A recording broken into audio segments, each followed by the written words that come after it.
Olá, amigos e amigas, esse é o Conversação em sua quarta edição, o programa do Sindicato dos Bancários da Bahia. Nós agradecemos a participação de todos vocês que têm nos acompanhado, compartilhado o nosso programa, que tem sido um sucesso nas redes sociais e, é evidente, continue conosco participando de debates muito importantes. Aqui hoje nós estamos recebendo com muita honra o professor, o sociólogo, cientista político, veio aqui participar do lançamento da campanha Se é Público, é para Todos, e também da sua obra O Brasil que Queremos, onde ele é o organizador. Estou falando nada mais, nada menos do que o professor Emi Sader, muito conhecido, também bastante atuante aí nas redes sociais e que tem levantado aí temas importantíssimos sobre o futuro do Brasil. Estamos aqui também com o nosso jornalista Ney Sá, que vai participar mais uma vez aqui conosco. Eu gostaria muito, professor Emi, que você falasse a respeito dessa obra que está sendo lançada aqui em Salvador, e nesse debate, o Brasil que queremos, qual é o Brasil que o livro aponta e qual a ideia dessa obra e como ela surgiu? Bom, obrigado pelo convite.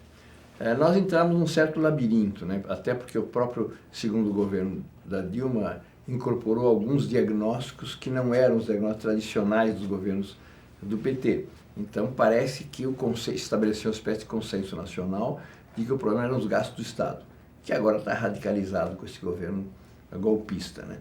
Então, de um labirinto você não fica girando em torno, você tem que sair por cima, né? Voltar a discutir aquilo que é essencial, que é que tipo de Estado, que tipo de sociedade, que tipo de país, que tipo de economia, que tipo de cultura a gente quer, que foi quando nós tivemos vitórias importantes, as 4 vitórias eleitorais, quando a gente discutiu o que eles fizeram nos anos 90 e o que foi feito depois, a contraposição dos dois. Por isso é que eles apelaram para o atalho do golpe, porque nessa perspectiva, ainda mais com a perspectiva do Lula ser candidato, eles seriam derrotados de novo, né? Então procuraram essa saída. A ideia é voltar a discutir coisas de futuro, porque a esquerda pode voltar a governar, mas não apenas em base ao que ela fez, embora o que ela tenha feito é muito melhor do que foi feito anteriormente, mas na perspectiva de o que ela quer fazer de futuro.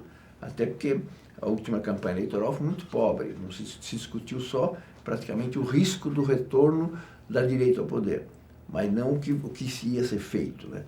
Então esses temas estão pendentes ainda. Então aqui tem o Dallari fala tipo de Estado, o Beluso, modelo econômico, o Ladislau Alborg, sistema financeiro, Ricardo Lodi, que tipo de política tributária, Celso Amorim, que tipo de política externa, Teresa Campelo, que tipo de política social, Mariana Chauí, política cultural. Então é um conjunto de 18 textos. Nós estamos saindo pelo Brasil todo, basta dizer que hoje eu estou em Salvador, amanhã Recife, quarta Fortaleza, quinta Maceió, sexta foi Curitiba, vou continuar assim, para levantar o debate. O livro pretende ser, não tem a pretensão de resolver os problemas, é de fomentar o debate, que possa ser um livro de leitura, eventualmente até de discussão coletiva, né?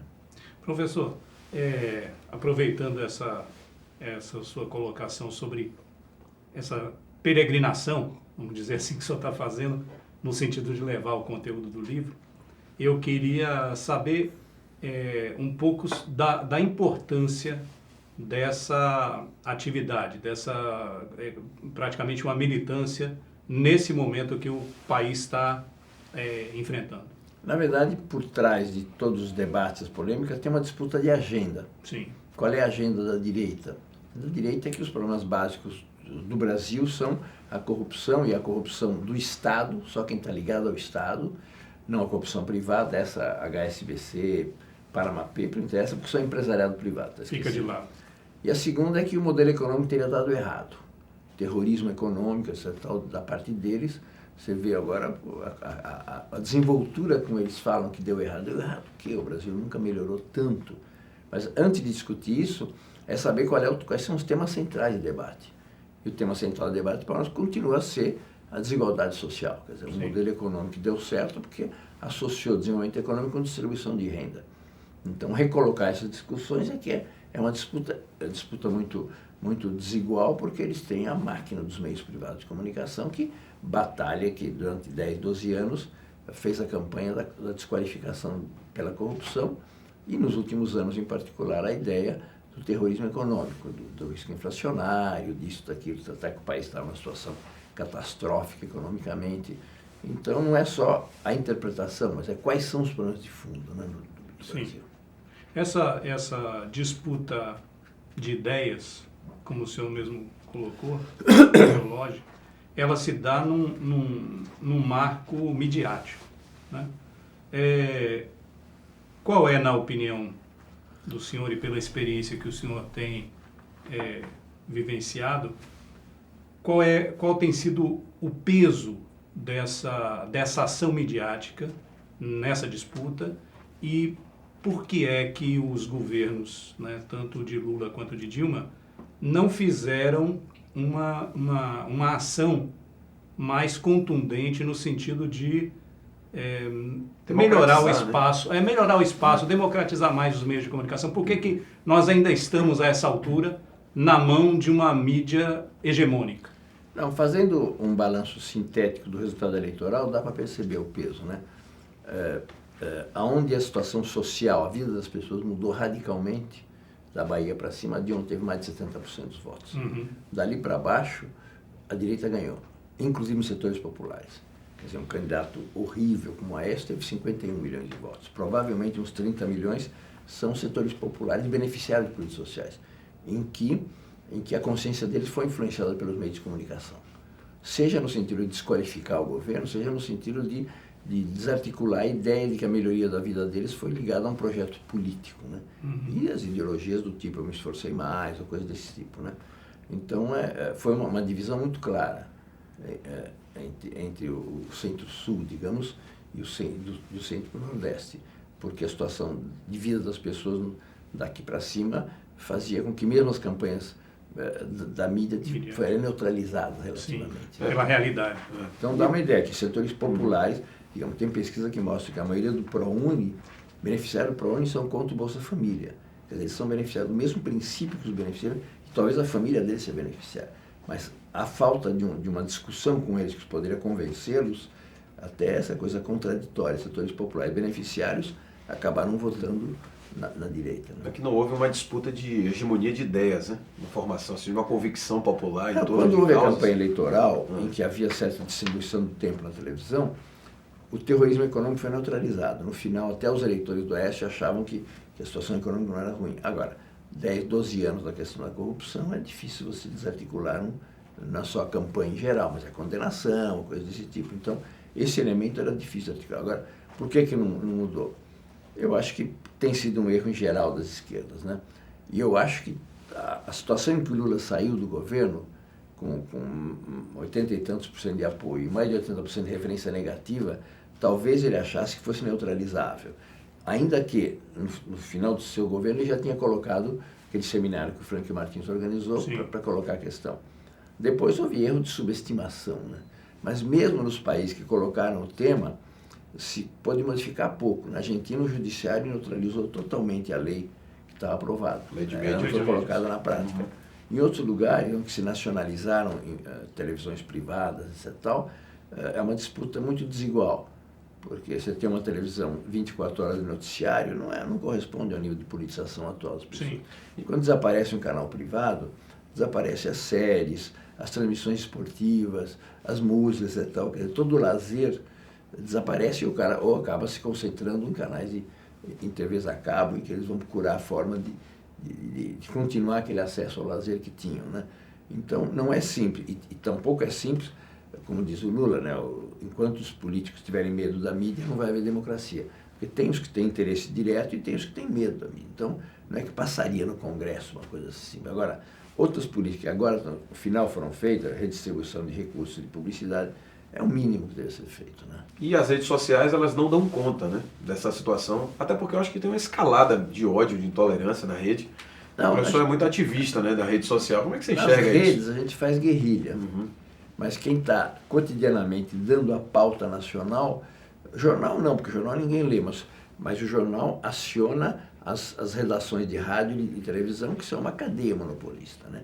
Então, aquilo que está lá no jornal quase ninguém lê, provavelmente os últimos que vão ler vão ser os jornalistas de rádio e de televisão para poder multiplicar. Então a gente tenta neutralizar certos temas que eles colocam.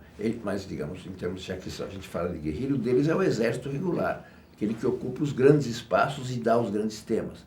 Então a gente pode, em certas circunstâncias, colocar algum tema, neutralizar, contrapor, mas o público é desproporcional E a máquina multiplicadora deles, né?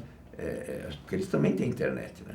Estou falando jornal, rádio, televisão e páginas deles, né? Então é uma máquina monstruosa de geração de falsidades, né?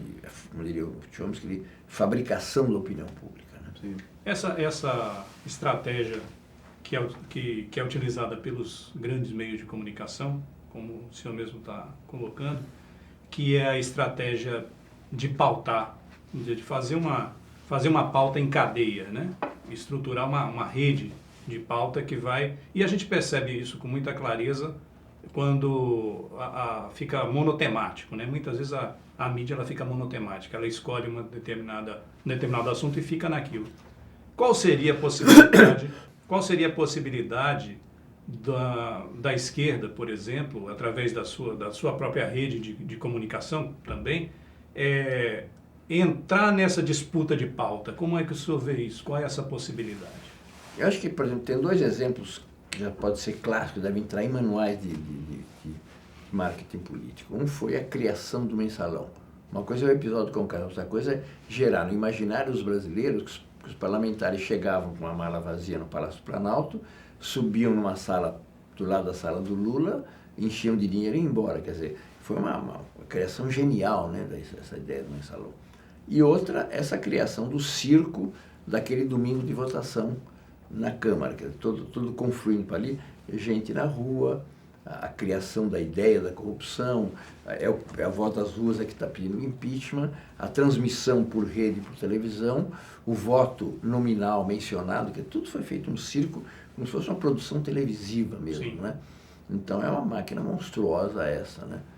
E eu acho que se você não desarmar isso, né, você não vai ter democracia, porque democracia significa pluralismo de opiniões, ninguém quer que ninguém deixe de falar, mas que muito mais gente fale, quer dizer, como você fala, o monotematismo deles é estreitíssimo para a diversidade da sociedade brasileira. Já não estou falando no sentido mais amplo. Mesmo todos os setores que estão contra o impeachment, tem setores muito diferentes, quer dizer, de torcida de futebol ao movimento negro, a jovens, tá? E eles conseguem dizer o que eles querem e esconder. Quais são os maiores escândalos do Brasil? A hegemonia do capital especulativo. Uhum. Agora, o maior de todos os escândalos é o genocídio dos jovens negros, que não está, e é como se a classe média delegasse à polícia a responsabilidade de neutralizá-los, matá-los, prendê-los, etc. Tal. É sempre caso de polícia. Hã? É sempre caso de polícia. Não, e pior, faz deles a imagem de agentes da violência quando eles são vítimas da violência. Uhum. Então é uma fabricação cruel aí, porque são setores que não têm espaço nem para falar. Você não tem um político nacional brasileiro, agora na campanha eleitoral tem alguns, eu sei que a Jandira Fegali que vocaliza isso, né? Que fala desse setor especialmente marginalizado, os dados estatísticos são monstruosos, quantos que matam por dia, por hora, jovens negros, né? E, no entanto, fica essa ideia de dimensão da imputabilidade penal para punir-os mais, porque eles seriam agentes, né? Ficamos discutindo a maioridade e a minoridade, sem entrar na questão da... Professor, sua obra é O Brasil que Queremos, né? Que é uma obra coletiva, que o senhor é organizador. E qual é o Brasil real que nós teremos aí com o governo Temer e se consumando o golpe no Senado? Qual a expectativa disso? Não, é desmontar o Brasil que foi construído. Quer dizer, ele não tem nenhuma agenda positiva. É a tradicional agenda neoliberal, que é desregulamentação. Quer dizer, Estado mínimo, então, como eles disseram, privatizar tudo que puderem, desmontar os direitos sociais, reconcentrar a renda, enfraquecer a capacidade reivindicativa dos trabalhadores. Então, são 2 anos ou alguma coisa mais do que... E pior, montar uma espécie de democracia relativa, democracia blindada, né? Porque o sonho deles, o que é um parlamentarismo de fato de direito, é retomar o financiamento privado, que o Gilmar Mendes diz isso expressamente, inviabilizar o Lula como candidato. Então, chegar a 2018 com... E pior, porque se houver uma coisa dessa, vai desmoralizar a democracia em relação ao povo. Daqui a pouco eles conseguem introduzir aquilo que tem em países como o Chile, que é o voto deixa de ser obrigatório.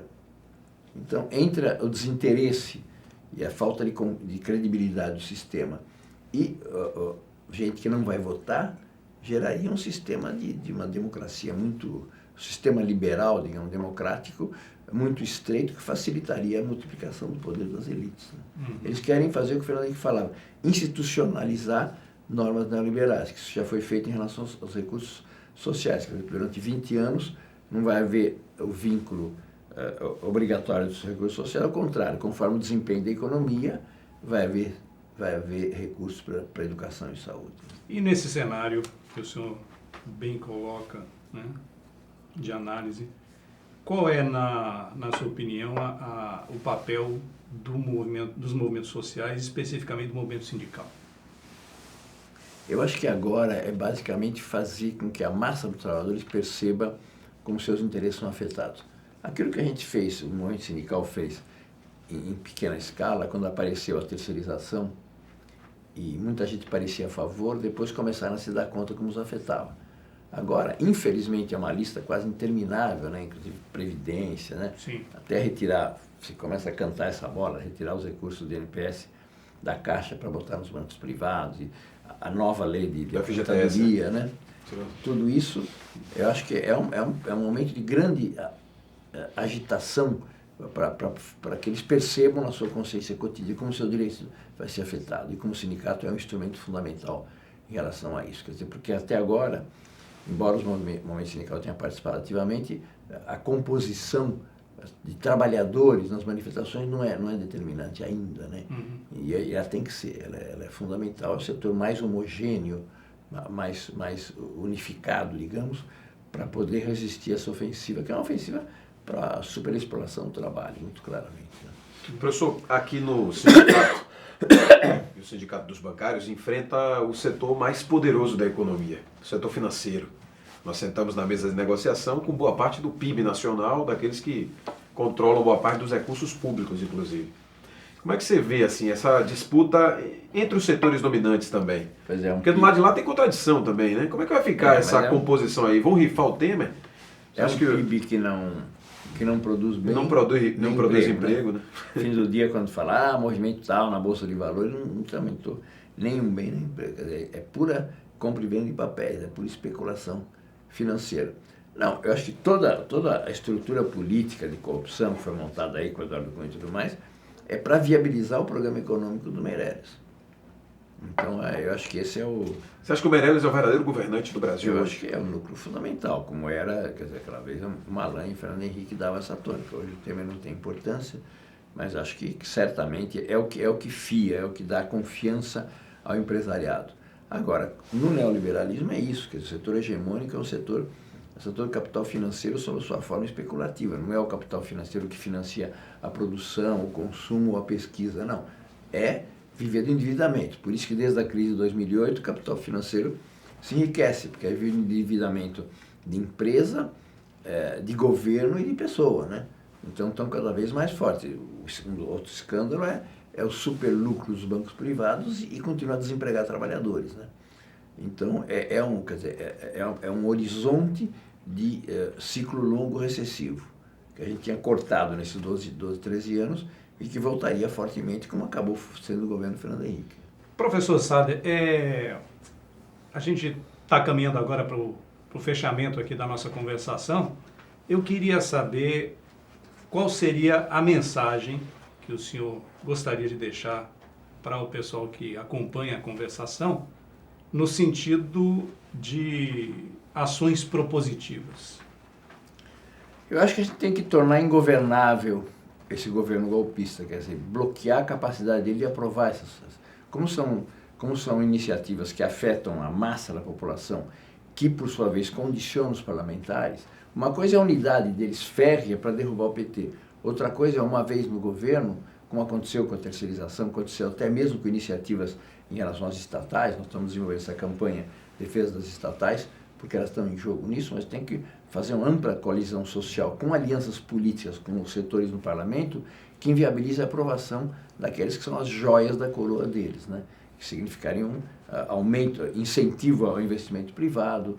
Eles estão falando de produtividade diminuindo o horário de trabalho, né? Produtividade é melhorar a tecnologia, a organização. Eles querem que o trabalhador não tenha 1 hora, tenha 20 minutos comendo sanduíche, achando que isso não é produtividade, isso é superexploração, pura e simplesmente, né? Então, eu acho que a gente tem que tentar inviabilizar a aprovação, porque aí eles são um governo fracassado. Quer dizer, e também as propostas políticas que eles tentam fazer de, na prática, criar um sistema eleitoral, digamos, restrito, né? Levá-los à derrota no próprio Congresso, né? E assim nós agradecemos ao professor Emi Sader pela participação aqui na 4ª edição do Conversação. Fazemos novamente a divulgação do livro Brasil que Queremos. Acompanhem o Conversação nas redes sociais, ajudem, compartilhem, divulguem o programa, essa verdadeira aula, professor que abriu gentilmente um espaço na sua agenda para participar aqui conosco. E fiquem ligados em bancariosbahia.org.br e também no YouTube, nas redes sociais, para que a gente possa continuar conversando, mas também atuando em defesa do Brasil. Muito obrigado.